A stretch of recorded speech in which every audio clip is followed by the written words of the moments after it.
Welcome to my channel. Today specially మామిడికాయ పప్పు. చాలామందికి పుల్లగా పప్పు తినడం అంటే చాలా ఇష్టం. సో వాళ్ళ కోసమే ఈ వీడియో. చాలా సింపుల్ ప్రాసెస్ అనమాట పప్పు మామిడికాయ. చూడండి. పప్పు మామిడికాయ కోసం కావాల్సిన ఇంగ్రీడియంట్స్ ఏంటో చూద్దాం. ఫస్ట్గా మామిడికాయ తొక్క అయితే తీసి ముక్కలుగా కట్ చేసి పెట్టాను. అలాగే ఒక మీడియం సైజ్ ఉల్లిపాయ, అలాగే 4 పచ్చిమిర్చి, 2 టమాటాలు తీసుకున్నా ఫ్రెండ్స్. టమాటాలు పప్పులో ఇంకా పులుపుని పెంచడానికి ఉపయోగపడతాయి. ఓకే ఫ్రెండ్స్, ఈ గ్లాస్తో ఒక గ్లాస్ పప్పు అయితే తీసుకున్నాను, కందిపప్పు ఫ్రెండ్స్. అదైతే శుభ్రంగా కడిగి ఒక 5 మినిట్స్ నానబెట్టాను. చూసారా ఎలా వచ్చిందో? అలా అయితే నాననివ్వాలి పప్పుని, తొందరగా మెత్తగా ఉడుకుద్ది అనమాట. ఆ కడిగిన పప్పులో అయితే మనం కోసి ఉంచుకున్న మామిడికాయ ముక్కలు వేసేయాలి.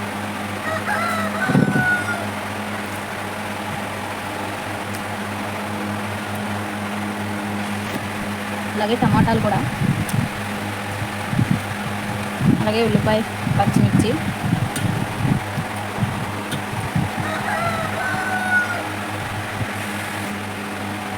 వాటర్ క్వాంటిటీ వచ్చేసి ఏ గ్లాస్తో అయితే తీసుకున్నామో అదే గ్లాస్తో 2.5 వాటర్ తీసుకున్నా ఫ్రెండ్స్. ఓకే ఫ్రెండ్స్, కుక్కర్ మూత అయితే పెట్టాను. ఒక 3-4 విజిల్స్ వచ్చేదాకా ఉంచుకోవాలి మనం. అప్పుడు పప్పు చక్కగా ఉడుకుద్ది. అలాగే మామిడికాయ టమాటా కూడా పప్పులో కలిసేటట్టు ఉడుకుతాయి ఫ్రెండ్స్.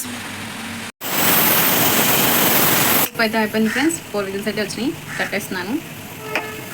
పప్పు కట్టిన వెంటనే అయితే కుక్కర్ తీయకూడదు ఫ్రెండ్స్. ఒక 5 మినిట్స్ ఆగాలి. మూత అయితే చేస్తున్నాను చూడండి ఫ్రెండ్స్.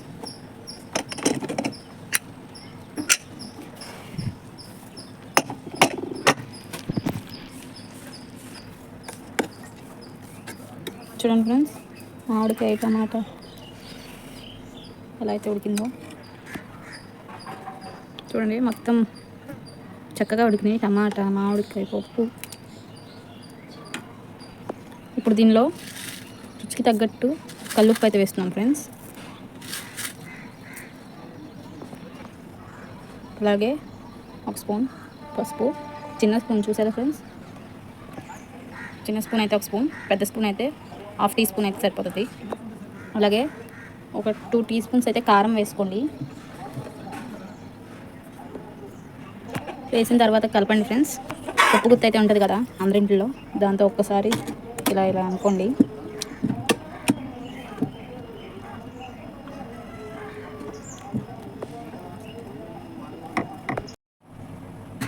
అలా అయితే రుబ్బిన తర్వాత ఒక 5 మినిట్స్ స్టవ్ మీద పెట్టుకోవాలి ఫ్రెండ్స్. ఎందుకంటే మనం ఉప్పు, కారం, పసుపు వేసాం కదా, అవి అయితే పచ్చివాసన వస్తాయి. సో ఆ పచ్చివాసన పోవడానికి ఒక 5 మినిట్స్ అయితే స్టవ్ మీద పెట్టుకుందాం. చూసారు ఫ్రెండ్స్ ఎలా ఉడుకుతుందో? ఇలా అయితే ఉడకనివ్వాలి, అప్పుడే కారం యొక్క పచ్చివాసన పోతుంది. సో తాలింపు అయితే రెడీ చేసుకుందాం మనం. ఓకే ఫ్రెండ్స్, తాలింపు కోసం స్టవ్ మీద అయితే గిన్నె అయితే పెట్టాను. స్టవ్ వెలిగిద్దాం. కొద్దిగా హీటెక్కినాక ఆయిల్ అయితే పోద్దాం. పోపు తగ్గ ఆయిల్ అయితే సరిపోతుంది.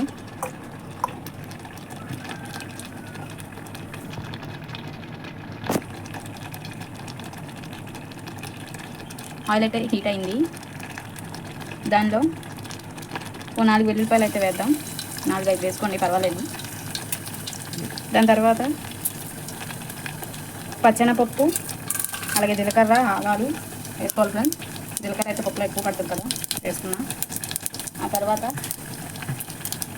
ఎండుమిర్చి, మేమైతే కొత్త మిరపకాయలు వాడతాం ఫ్రెండ్స్ కదా. కొంచెం కలపండి.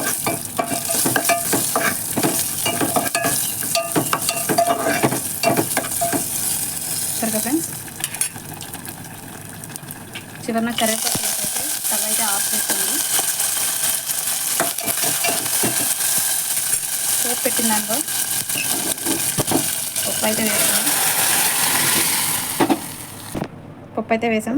చూడండి ఫ్రెండ్స్, చాలా సింపుల్ ప్రాసెస్ అనమాట పప్పు మామిడికాయ. చాలా పుల్లగా ఉంటుంది. ట్రై చేయండి. Thank you friends. Please subscribe my channel. ఒకసారి ట్రై చేసి ఎలా ఉందైతే కామెంట్ చేయండి ఫ్రెండ్స్. Thank you.